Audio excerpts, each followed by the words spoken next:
시편 138편 1절에서 8절까지의 말씀, 제가 가진 성경으로는 903페이지에 있습니다. 시편 138편 1절에서 8절까지 교독하시다가 마지막 절은 우리 함께 봉독하시도록 하겠습니다.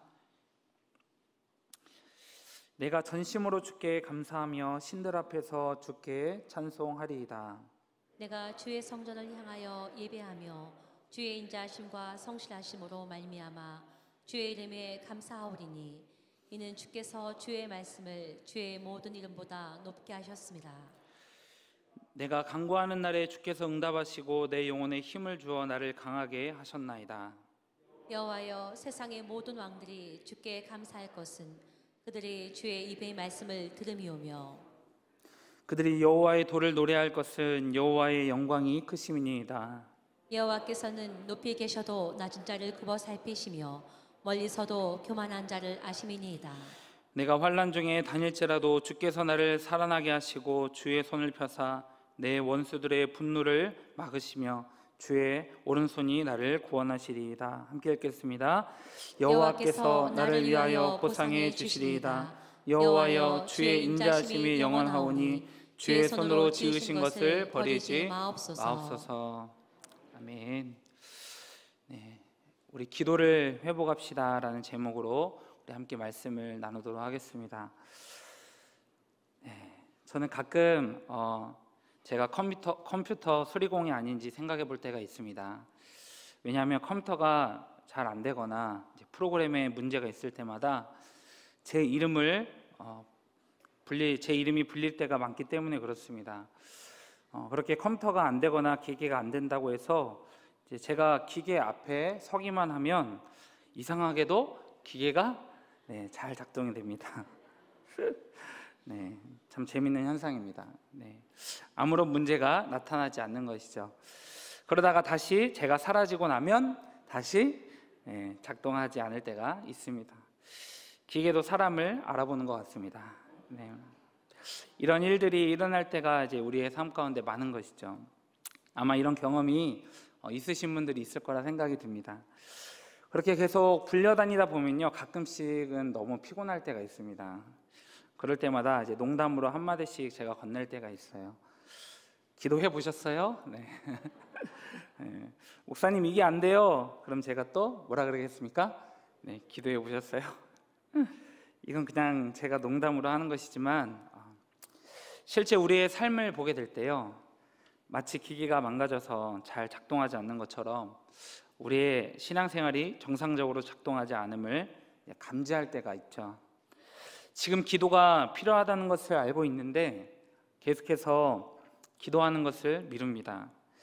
예배 자리를 지키는 것이 중요한데도 예배 자리를 지키지 않습니다. 말씀을 보는 것이 정말 중요하다는 것을 알면서도 말씀을 우리는 보지 않는 것이죠.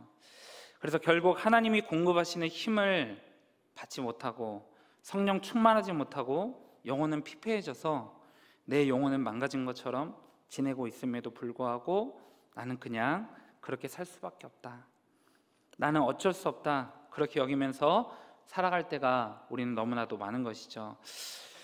아니면 환경 탓을 하거나 이제 사람 탓을 하는 사람들도 종종 주변에서 보게 됩니다. 우리는 하나님의 크신 은혜로 구원받은 사람들입니다. 그런데 우리는 그 구원의 감격을 계속 간직하면서 살아가는 것이 너무 어려운 게 현실이죠.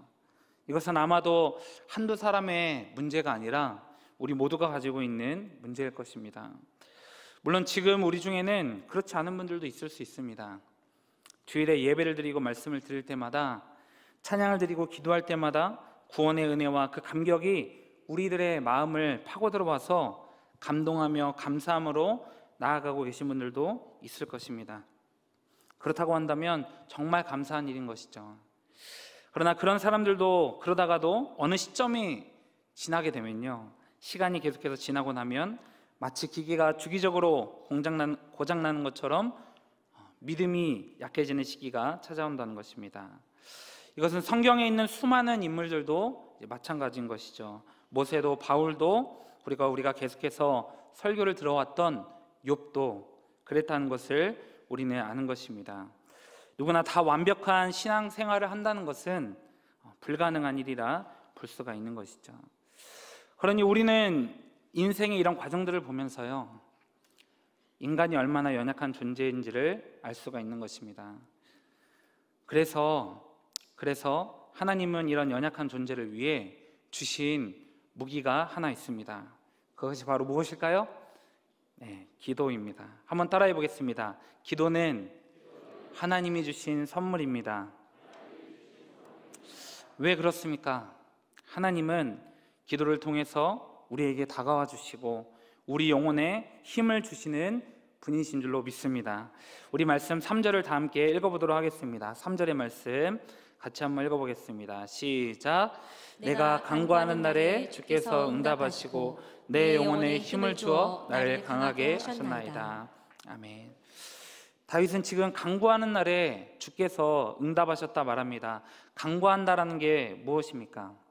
다윗은 그냥 하나님 앞에 읊조리듯이 혼잣말 하듯이 조용히 기도했다는 것이 아닙니다. 간절히 그리고 정말 애타는 마음으로 하나님 앞에 구했다는 것이죠. 이 말은 지금 다윗의 삶 가운데 큰 위기와 어려움이 있었음을 우리는 짐작할 수가 있습니다. 우리가 하나님을 깊이 만나고 우리 자신이 몸부림치면서 하나님 앞에 울부짖었던 때를 한번 생각해 보시기 바랍니다. 인생에 문제가 없을 때요, 간절히 부르짖어 기도하는 사람은 어디에도 없습니다. 인생에 어려움이 찾아왔고 간절히 매달려서 지금 당장이라도 응답받지 않으면 안 되는 때에 우리는 부르짖게 되고 간절히 기도하게 되는 것이죠. 저는 올해 목회하고 계시는 저희 아버지께서 폐암과 또 임파선암과 머리의 암을 제거하는 수술을 받는 모습을 옆에서 지켜보았습니다. 그리고 사랑하는 아내가 작년에는 유산을 2번이나 했고요. 올해는 갑상선암과 뇌동맥류와 메니에르 등등 진단을 받고 수술을 받을 때 저는 하나님 앞에 간절히 기도하지 않을 수가 없었습니다. 인생에 큰 고비가 온 것 같았습니다. 우리 가정에 왜 이런 일들이 계속해서 벌어지고 있는지, 이런 상황들을 도무지 이해할 수가 없는 것이죠. 그렇지만 하나님은 이 일을 가지고 계속해서 하나님 앞에 씨름하게 하셨습니다. 저와 그리고 우리 가정을 기도하게 하신 것입니다. 그랬더니 우리가 원하는 대로, 제가 원하는 대로, 기도한 대로 깨끗하게 완벽하게 모든 것이 다 좋아졌을까요?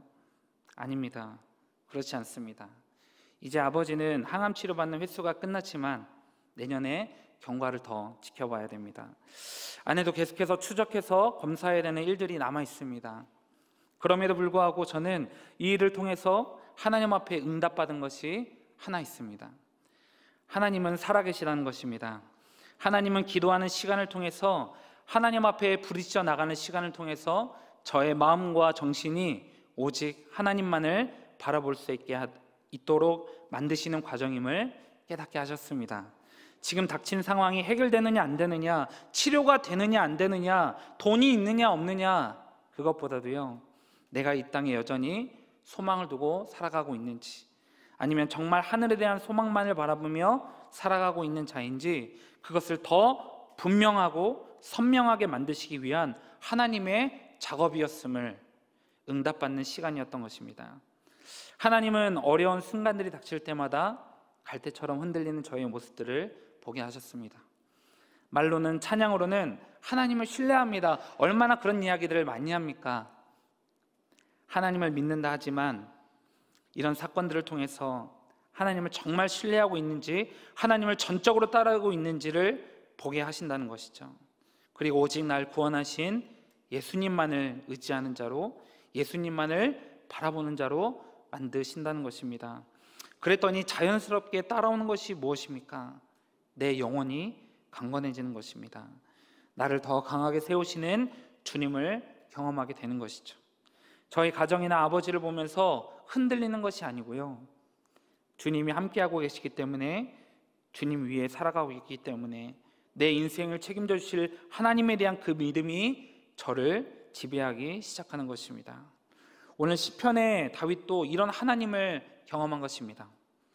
어려운 상황에 닥쳤을 때 간절히 간구하며 나아갔더니 하나님은 그 간구에 응답하셨고 다윗의 삶 가운데 임마누엘 하셨으며 어떤 것에도 흔들리지 않는 강한 믿음의 상태를 경험케 하신 것이죠.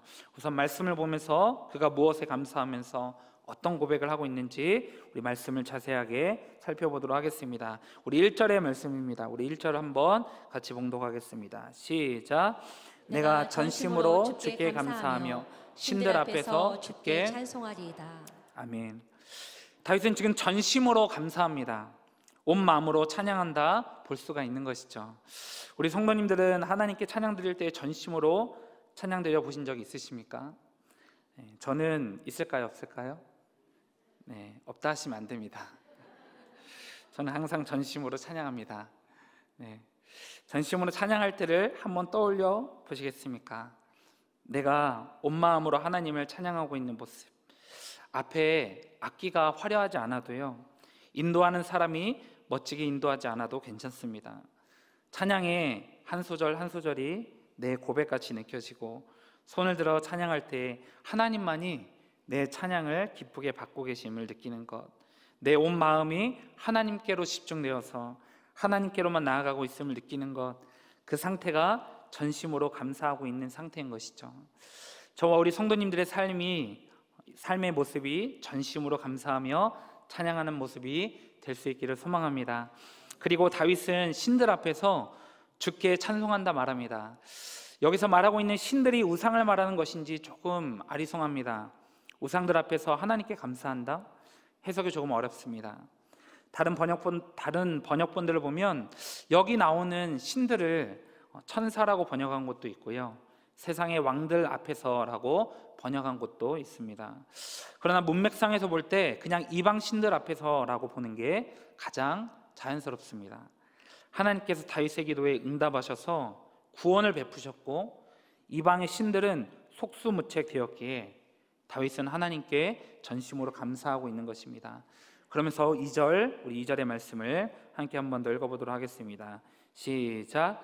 내가 주의 성전을 향하여 예배하며 주의 인자하심과 성실하심으로 말미암아 주의 이름에 감사하오리니 이는 주께서 주의 말씀을 주의 모든 이름보다 높게 하셨습니다. 아멘. 1절에 주의 성전을 향하여 예배한다 말합니다. 이것은 다윗이 현재 성전 안에서 예배드리지 못하고 있음을 말하고 있는 것입니다. 현재 다윗은 성전에서 멀리 떨어져 있고 다윗은 지금 종교적으로 적대적인 상황 속에서 영적으로 소외된 곳에서 하나님의 성전을 바라보면서 예배드리고 있음을 알 수가 있는 것입니다. 다윗은 지금 이러한 상황 속에서 하나님의 인자하심과 성실하심을 노래하고 있습니다. 여기서 인자와 성실이라는 단어는 하나님의 속성을 가리키는 단어인 것이죠. 그러나 이 단어는 항상 무엇과 연결이 되냐면요, 하나님과 그 백성이 맺은 언약과 관련이 있습니다. 그러니까 하나님의 인자하심은 하나님과 하나님의 자녀 사이에 맺어진 언약 때문에 인자를 베풀어 주신다라는 것입니다. 그냥 아무에게나 그냥 사랑하니까 막 베풀어 주시는 게 아니고요, 하나님과 우리와 맺어진 언약 때문에 하나님은 그 약속을 성실하게 지키시는 분이라는 것입니다. 그래서 하나님과 우리와의 관계는 어떤 관계인가요? 언약의 관계라 볼 수가 있는 것이죠. 그렇기 때문에 우리는 항상 예배하면서 하나님의 사랑과 은혜를 잊고 나아가는 것, 하나님의 인자와 자비와 약속 이루심을 우리 삶 가운데 경험할 수 있는 것은 하나님이 우리와 맺은 언약 때문에 가능한 일임을 잊지 마시기 바랍니다. 이 관계 안에 있을 때에 우리는 2절 하반절의 것을 경험하게 되는 것인데요, 2절 하반절 제가 읽겠습니다. 주께서 주의 말씀을 주의 모든 이름보다 높게 하셨습니다. 사실 이 표현도 해석하기가 좀 어려운 구절입니다. 주님의 이름보다 말씀을 더 높게 하셨다? 그러니까 여호와의 이름보다는 말씀을 더 높은 위치에 두셨다는 말인가? 이렇게 생각할 수 있는 것이죠. 그러나 이 말은 그런 뜻이 아닙니다. 여기에 나오는 말씀이라는 표현을 주님께서 언약의 관계를 맺으신 자들을 통해 행하시는 일, 하나님이 역사하신 어떤 행적들로 본다면 주님이 행하신 말씀, 이 역사들 때문에 이미 이 땅 가운데 알려진 여호와의 이름의 명성보다도 이 일 때문에, 이 역사하심 때문에 주님의 이름이 더 위대해졌다. 그러니까 이미 세상 사람들이 인식하고 있는 여호와에 대한 이름이 하나님이 행하신 일 때문에 더 위대하고 더 크신 분임을 알게 되었다. 이렇게 해석할 수가 있는 것이죠. 이렇게 1절과 2절의 내용을 보니까요, 다윗은 현재 성전이 아닌 다른 곳에 있습니다. 아마도 다른 종교, 다른 신들 앞에서 하나님이란 그 신이 얼마나 위대하신 분이신지를 증명해내야 되는 상황 가운데 있었던 것 같습니다. 그런데 놀랍게도 그는 이방 신들 앞에서 하나님을 찬양하고 있습니다. 그리고 하나님이 자신과 맺으신 언약적 관계를 인식하면서 주님이 행하신 일 때문에 세상 사람들이 알고 있던 여호와 하나님이 그것보다 훨씬 더 크신 분이었음을 다윗을 통해 경험케 하고 계시는 것이죠. 어떻게 이 일이 가능한 것입니까? 어떻게 다윗은 이 일을 경험한 것입니까? 바로 기도한 것이죠. 3절에 그는 하나님께 간구했고 하나님이 그 기도에 응답해 주셨기 때문입니다. 기도하는 일은 하늘의 보좌를 움직이는 놀라운 일인 줄로 믿습니다. 기도하는 자는 하나님이 얼마나 위대하신 분이신지를 깨닫게 되는 것이죠. 그런데 문제가 있습니다. 우리는 기도를 하지 않습니다. 이렇게 중요한 일인지 알고 있음에도 우리는 기도하지 않는 것이죠. 기도해야 되는데 아침, 점심, 저녁 식사 시간에 계속해서 머리에 맴드시지 않습니까? 설교를 들으면 가슴이 찔립니다. 그런데 실천이 잘 안 되죠. 왜 그렇습니까? 우리의 영혼의 힘이 모자라기 때문에 그렇습니다. 예를 들자면 아기가 뱃속에 있습니다. 완전히 날달이 다 되었습니다. 이제 아기를 배 밖으로 내보내야 됩니다. 이제 산모가 힘을 쏟아 부어야 되는 것이죠. 그런데 힘을 내지 못합니다. 아무리 힘을 줘도 아이가 배 밖으로 나오지 못하고 있는 것입니다. 마찬가지로 우리도 신앙생활을 이렇게 해야 될 텐데, 기도해야 될 텐데, 말씀을 봐야 될 텐데, 사랑해야 될 텐데, 열매를 맺는 삶을 살아가야 될 텐데 하면서 삶으로는 불순종하고 있는 것이죠. 우리의 영혼은 병들어가고 영혼의 힘이 떨어지게 되는 것입니다. 영혼의 힘이 떨어지게 되면 어떻게 됩니까? 말씀을 들어도, 찬양을 드려도, 기도를 해도 아무런 감흥이 없습니다. 그리고 어떤 선한 일을 할 마음도 힘도 없게 되는 것이죠. 주일과 새벽 예배, 수요 예배, 목장에 나아가는 것을 망설입니다. 은혜의 자리를 사모하지 않게 되는 것이죠. 그렇다면 우리는 모든 일에 힘이 없을까요? 우리는 이제 다 모든 것에 힘을 빼고 힘을 주지 않고 살게 될까요? 아니죠. 그렇지 않습니다. 하나님과 무관한 삶을 사는 것에, 육체의 정욕에 따라서 사는 일에는 아주 힘이 넘쳐납니다. 주일에 캠핑 가고요, 내 개인 시간들을 갖고요, 술을 마시는 것을 좋아하고요, 세상 사람들과 모임을 갖고요, 내 시간과 물질을 사용하는 것을 아까워하지 않습니다. 생전 새벽에 일어나 본 적도 없는 사람이 월드컵 한다고 하니까 새벽 4시에 벌떡벌떡 일어납니다. 그런 일은 기쁨으로 기꺼이 감당하려고 하는 것이죠. 세상 일에는 에너지가 넘쳐나는데, 그러나 영적인 일에는 깊은 침체가 지속되고 있는 것입니다. 사실은 이게 진짜 문제인 것이죠. 영혼의 이 침체를 해결해야 된다는 것을 알고 있음에도, 이걸 해결해야 하지만 내가 다시 살 수 있다는 것을 알면서도 나는 아무것도 안 하고 있는 게 진짜 문제라는 것입니다. 하나님 사랑, 이웃 사랑, 네, 다 알겠습니다. 그런데 그걸 할 힘이 없습니다. 말씀을 보니 내가 무엇을 해야 될지 알게 되었습니다. 그런데 감격만 있지 내 몸은 움직여지지 않습니다. 왜요? 내 영혼에 힘이 없는 것이죠. 그렇다면 우리는 어떻게 해야 이런 영적인 침체를 회복할 수가 있겠습니까? 바로 다윗과 같이 간절히 기도해야 되는 것입니다. 정말 간절히 간구하는 것입니다. 하나님 아니면 안 된다는 것을 내 온 마음을 다해 토해내야 되는 것이죠. 우리 성도님들도 경험해 보셔서 잘 알고 계실 거라 생각합니다. 이미 내 안에 부르심이 사라졌다는 거 다 아시지 않습니까? 뜨겁게 하나님의 이름을 부르실 때에 내 안에 영혼을 강하게 하시는 하나님의 인도하심을 이미 다 경험하시고 잘 알고 계시지 않습니까? 이제 다시 하나님께 부르시죠. 기도해야 될 때입니다. 그냥 설렁설렁 기도해야 될 때가 아닙니다. 그냥 내 소원 좀 들어달라고 기도하고 그냥 자리를 벅차고 나아가는 그런 기도를 해야 될 때가 아니란 것이죠.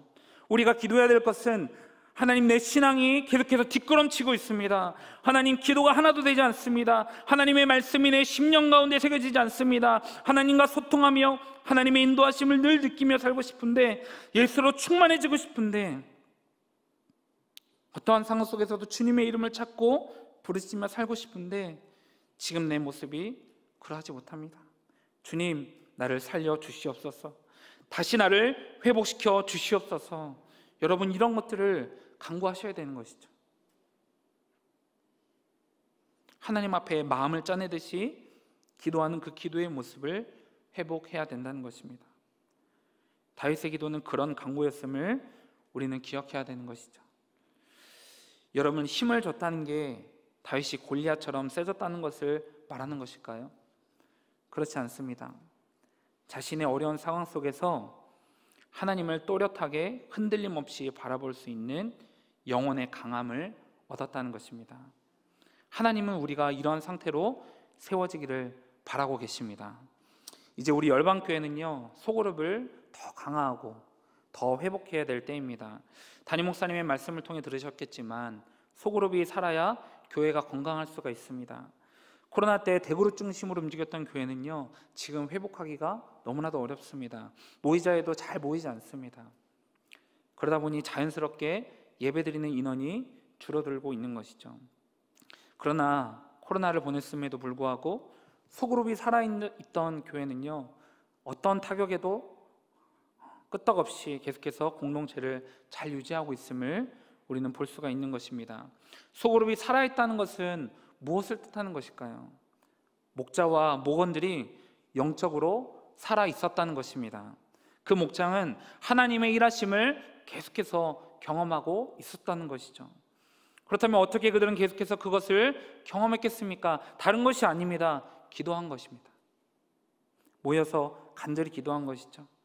기도를 통해서 코로나 속에서도 역사하시는 하나님을 경험하고 그 안에서 나의 영혼을 강하게 하실 뿐만이 아니라 함께 간구하는 모든 목장 식구들 모두를 강하게 하시는 하나님을 경험했던 것입니다.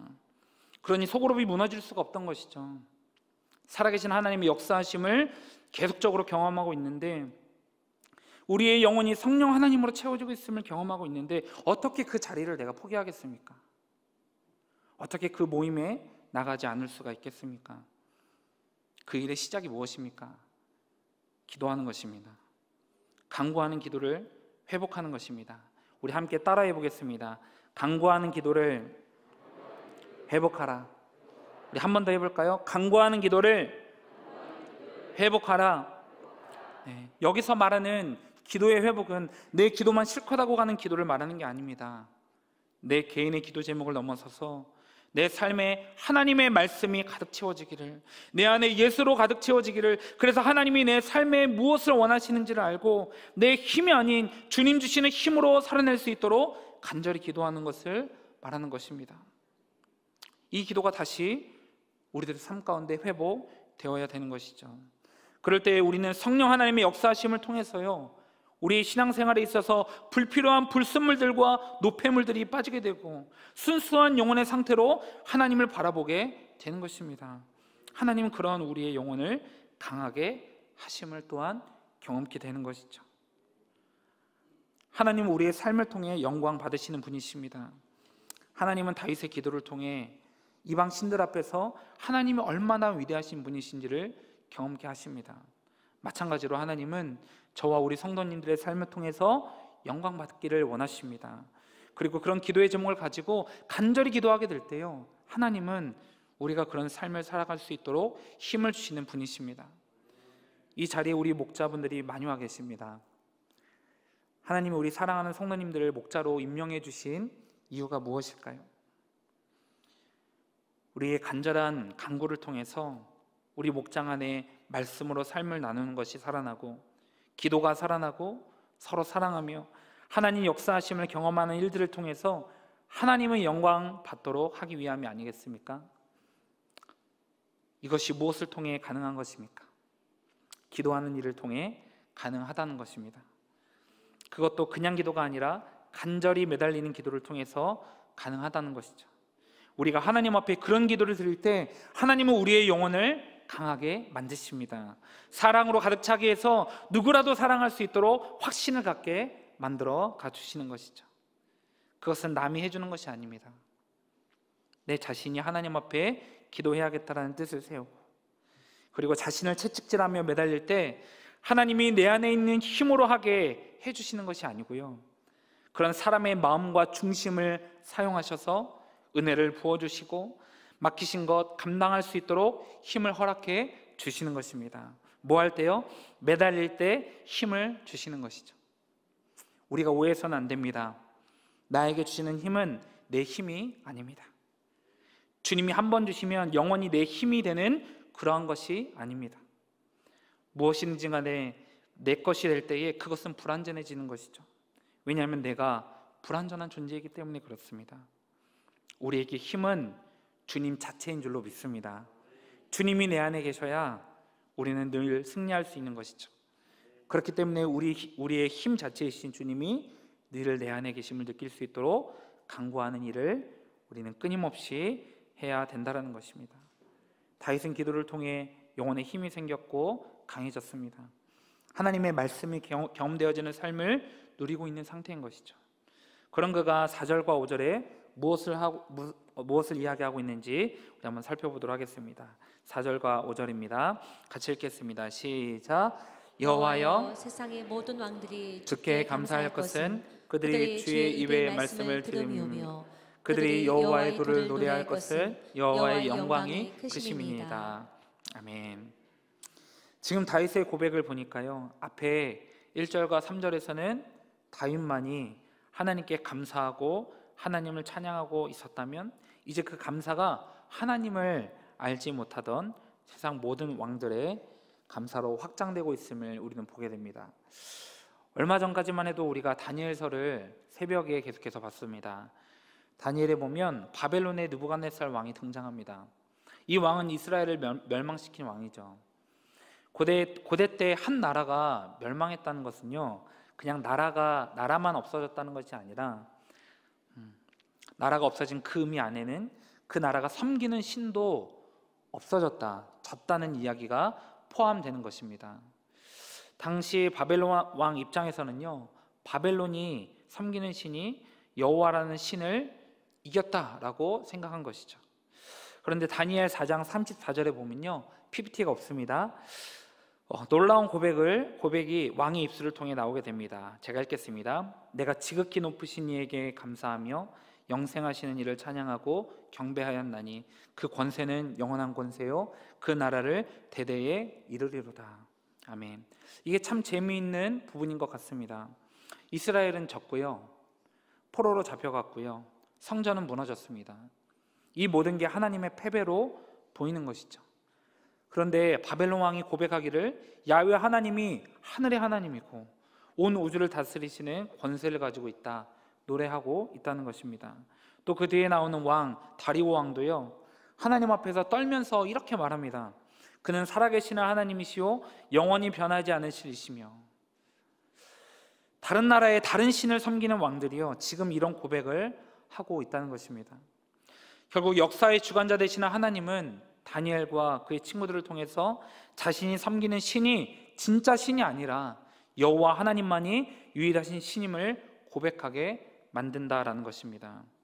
이런 모습을 볼 때 기도를 통해 영혼이 강해진 우리는요, 그 다음 무엇을 해야 되는 것일까요? 우리 신앙생활의 목표는 어디로 가야 되는 것일까요?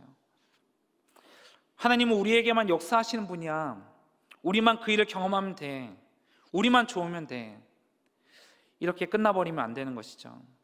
기독교에 대해 반감을 가지고 있는 그런 사람들에게 살아계신 하나님을 만나게 해야 하고요, 하나님을 예배하게 만들어야 되는 것입니다. 그것이 영혼이 강해진 자들이 가져야 될 다음 목표가 되는 것입니다. 살아나게 된 우리의 개인의 삶과 목장을 통해서 아직 하나님을 알지 못하는 사람들이 우리의 모습을 통해 역사하시는 말씀을 경험하고 하나님의 영광을 찬미하게 되는 것, 이것이 살아나게 된 목장의 다음 목표가 되어야 될 줄로 믿습니다. 그러면서 다윗은 하나님이 이 땅을 다스리시는 원리를 보여줍니다. 우리 6절의 말씀 함께 한번 읽어보도록 하겠습니다. 시작. 여호와께서는 높이 계셔도 낮은 자를 굽어 살피시며 멀리서도 교만한 자를 아심이니이다. 아멘. 이 구절은 앞에 소개한 세상의 왕들과는 대조를 이루는 모습입니다. 하나님은 어떤 분이시냐면 높은 곳에 계신다 말합니다. 이것은 어떤 공간의 개념을 말하고 있는 것이 아닙니다. 말로 형용할 수 없는 곳에, 인간의 언어로 담을 수 없는 곳에 계신 분이라는 것을 표현하고 있는 것입니다.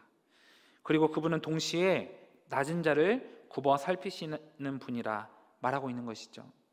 이 말은 하나님은 세상의 왕, 세상의 신들과는 다른 분임을 말씀을 통해 우리들에게 가르쳐주고 있는 것입니다. 세상의 왕은 높이 있으려고만 합니다. 그러나 그 높이는 인간이 올라갈 수 있는 높이요, 가늠할 수 있는 위치인 것이죠. 그러나 그 높이에 올라간 왕들은요, 하나같이 어려움 속에 있는 자들의 현실을 전혀 모르고 있습니다. 관심이 없는 것이죠. 세상의 신들도 마찬가지입니다. 그러나 우리가 말씀을 통해 경험하는 하나님은 그런 분이 아님을 가르쳐주는 것이죠.